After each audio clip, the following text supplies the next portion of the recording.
साहेब 48 तासामध्ये तुम्ही जी.आर आणलेला आहे. महायुतीचे चांगले सगळे उमेदवार बऱ्यापैकी तुमच्या मर्जीमधून निवडून आलेले आहेत.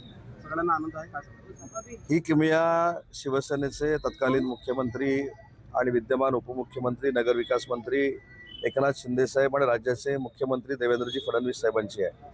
काल जेव्हा मी सांगितलं की उद्या साने गुरुजींची 125वी जयंती आहे आणि त्या कार्यक्रमाला मला चिपळूणमध्ये जायचं आहे असं मी जेव्हा शिंदे साहेबांना सांगितलं ते मला स्वतःहून शिंदे साहेबांनी विचारलं की पहिलं चिपळूणमध्ये आपल्याला काय काम केलं पाहिजे, कारण आपले महायुतीचे सगळे नगरसेवक नगराध्यक्ष आपला निवडून आलाय. आणि मी साहेबांना विनंती केली की 150 वर्ष ह्या नगरपालिकेला पूर्ण होत आहेत, त्या इमारतीचं काम जर आपण त्यांना करून देऊ शकलो तर एक चांगला संदेश संपूर्ण नगरीमध्ये जाईल. आणि तात्काळ काल सांगितल्यानंतर आज माननीय एकनाथ शिंदे साहेबांनी कॅबिनेट संपल्यानंतर चिपळूणच्या ह्या नगरपालिकेचा जी.आर काढला आणि तो जी.आर 11 कोटीचा मी नगराध्यक्षांकडे सुपूर्द केलेला आहे. साहेब तसं बघायला गेलं तर आता जी फळी नगरसेवकांची आलेली आहे ती बऱ्यापैकी नवीन आहे. मोजके 2-4 जण सोडले सगळेच नवीन आहे. या नवीन नगरसेवकांना कारभार काढण्यासाठी कार्यशाळा वगैरे अरेंज करण्याची कार्यशाळा नक्की आपण घेऊ. मुंबईला आम्ही ती कार्यशाळा घेतोय. एकत्र शिवसेना भाजपची असेल किंवा शिवसेना आणि भाजपची वेगळी आम्ही घेतोय. परंतु आपल्याला जर हे नवीन वाटत असले तरी 9 वर्ष नगरपालिकेची निवडणूक झालेली नाही हे देखील आपण लक्षात घेतलं पाहिजे. म्हणून तुम्हाला हे सगळे नवखे वाटत आहेत. परंतु प्रशासक असताना देखील 4 वर्षे जे जे इच्छुक होते ते जरी नगरसेवक नव्हते तरी नगरसेवक म्हणूनच काम करत होते. त्यांना प्रशासनाचा चांगला अनुभव आहे. आणि अनेक लोक आहेत, म्हणजे मी माझं राजकीय उदाहरण जर आपण घेतलं तर मी देखील वयाच्या 28व्या वर्षी आमदार झालो. त्याच्यामुळे नवीन लोक अनुभवानं काम करत नाहीत असं काय होत नाही.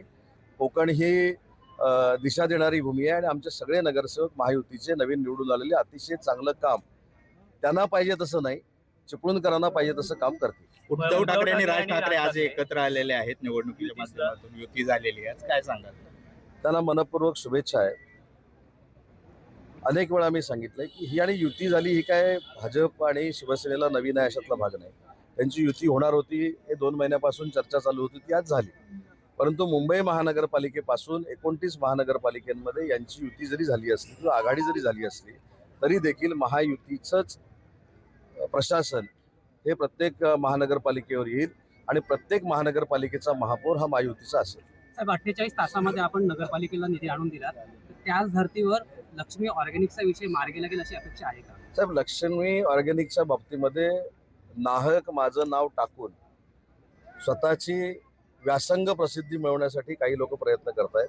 मी परवा देखील जाहीर भाषणामध्ये सांगितलं की ज्या दिवशी मी सांगितलं त्याच्या दुसऱ्या दिवशी पर्यावरणाची 7 लोकांची IAS ऑफिसरची टीम तिथं होती.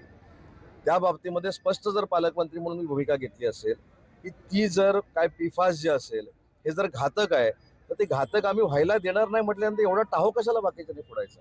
म्हणजे नक्की कंपनी नकोय की पालकमंत्री म्हणून मला त्रास द्यायचा आहे, हा देखील निर्णय घेतला पाहिजे ना काही लोकांनी. मला सोशल मीडियाचा 100% आदर आहे, पण अशा पद्धतीनं काहीच नसताना कोणाला तरी आणायचं, त्याच्याकडनं काहीतरी वधून घ्यायचं, त्याला टेक्निकल माहिती नाही त्याच्याकडनं बोलायला लावायचं. माझं मत असं आहे की सरकारची भूमिका स्पष्ट आहे की अशा पद्धतीचा प्रकल्प जर होणार असेल, तिथं प्रोडक्शनच चालू नाहीये. मी सांगितलं फ्लोरिनचं प्रोडक्शन चालू आहे, पण जो कोण आपण म्हणतोय तो काय क्लोरोफाईर अल्काईन काय PFAS त्याचं प्रोडक्शन चालू नाही. त्यांनी ट्रायल बेसिसवर काढण्याचा प्रयत्न केला होता, त्याचं विघटन देखील कुठं झालंय हे मी सांगितलंय. पण एवढं सांगून सुद्धा कदाचित आता मला माहित नाही त्याच्या मागं कोण आहेत किंवा काय, तेवढं सांगितल्यानंतर जनतेला कळतं माझी भावना काय. पण काही लोकांना जाणीवपूर्वक जर कळतच नसेल तर मी त्याला काय करू? पुढे सरकार ऍक्शन घेणार आहे की नाही? मी तीच सांगितलं ना, जर याच्यामधनं काहीतरी वेगळं घातक निर्माण करण्याचा प्रयत्न कंपनीवाले करणार असतील तर त्याला आम्ही बॅन करू. इतक्या चांगल्या भाषेत सांगून सुद्धा बॅन करू, प्रतिबंध करू, बंद करू, आता 3 शब्द सांगितले. साहेब स्थानिक स्वराज्य निकालानंतर चिपळूणमध्ये आघाडीच्या कार्यकर्त्यांचे राजीनामे येत आहेत. महायुतीशी काही संबंध झालाय का, म्हणजे कॉन्टॅक्ट झाले का स्थानिक? मी एवढंच तुम्हाला सांगतो की अनेक युबीटीचे निवडून आलेले नगरसेवक हे पालकमंत्री म्हणून विकासासाठी माझ्या संपर्कामध्ये आहेत.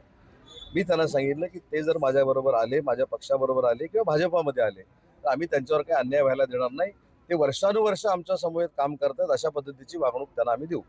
गेल्या काही दिवसांपासून शहरासह लगतच्या 4-5 गावांचा पाणी प्रश्न निर्माण झाला.